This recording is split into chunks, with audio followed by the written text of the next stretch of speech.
Hi, this is Mark with Circle of the Dark Mother, and today I'm going to talk about Lilith and cultural appropriation. I'm also going to talk a little bit about men working with Lilith.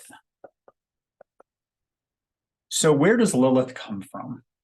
Lilith originates in Mesopotamian religion as a goddess and demon. She is called Ardat Lili, Lilitu, Lilake, and Kalili, among other names. The whole idea of her being a goddess and a demon is not a contradiction.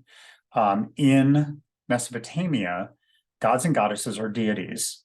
Demons are deities or spirits that don't follow the plan or the rules that the gods have laid down. If you've ever worked with Lilith, you know that she does her own thing and does not follow somebody else's direction. And that makes her a demon as well as a goddess in Mesopotamia. There are others like this, like the goddess Lamashtu and the god Pazuzu. In Judaism, she is Adam's first wife, a demon, a consort to archdemons, and sometimes consort to God Most High, based on Jewish midrash. The Jewish people encountered Lilith while they were in exile in Babylon, bringing her into their own myth and legend. I consider Lilith a dark mother goddess who is all of what is listed above, but transcends all of these labels because she's much more. Cultural appropriation. Recently, I saw someone post that you can't work with Lilith if you aren't Jewish because it's cultural appropriation. Cultural appropriation is when someone not of a given culture takes on practices, appearance, or religion without being part of that culture or converting to its religion, or being taught by somebody who is of that culture and religion. For instance, even though you may not be from the East, you may have a Buddhist teacher who has been trained by someone from the East. And that would not be cultural appropriation unless you try to pass yourself off as somebody from that land. I've also seen women that say you cannot work with Lilith if you're a man. I disagree with both of these assumptions in regard to Lilith. Now, I'm against a cultural appropriation. I will not take up any practice that is not for me based on my my racial heritage, based on my religious background and what I've learned and where it's come from. But I still disagree with these in regard to Lilith. So why I disagree? My reasons for not agreeing with the idea that working with Lilith is cultural appropriation. As stated in the first slide in this presentation, Lilith started out in Mesopotamia and was later, during the Babylonian period, brought into Judaism. So in a manner of speaking, the Jewish people culturally appropriated Lilith. Now, I don't really believe that. I'm not accusing them of doing that. All I'm saying is they did take her from somewhere else. They didn't generate her from their own culture.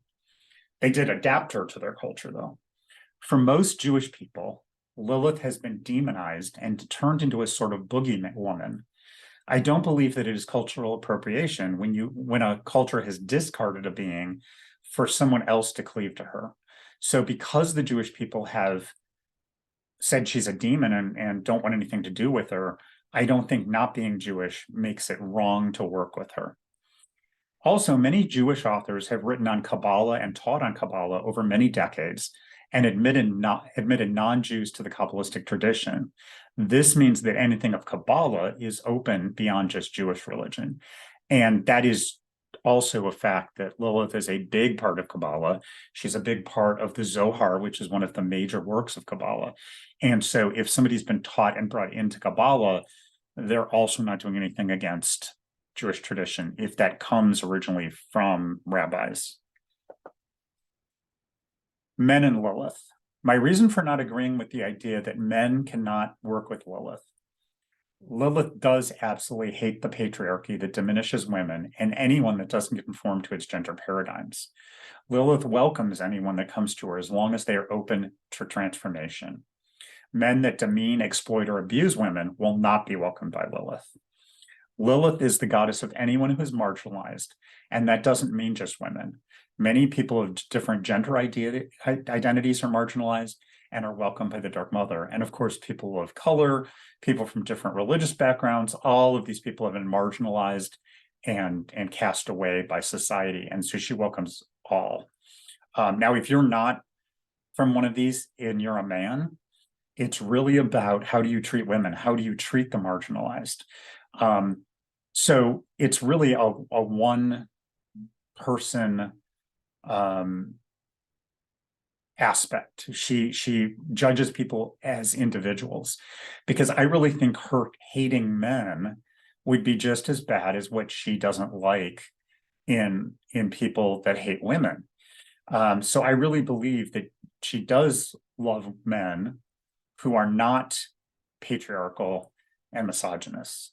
I personally have been working with Lilith for over 20 years, and things have gone really well, and my life has changed completely.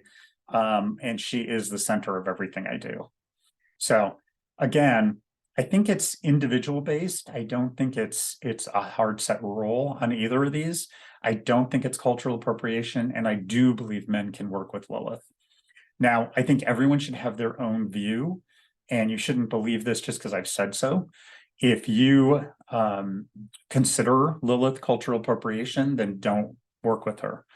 If you're a man and you don't feel that, Lilith likes men, or you feel that you are someone who maybe exploits women, then don't work with her. In fact, I'd say really don't work with her.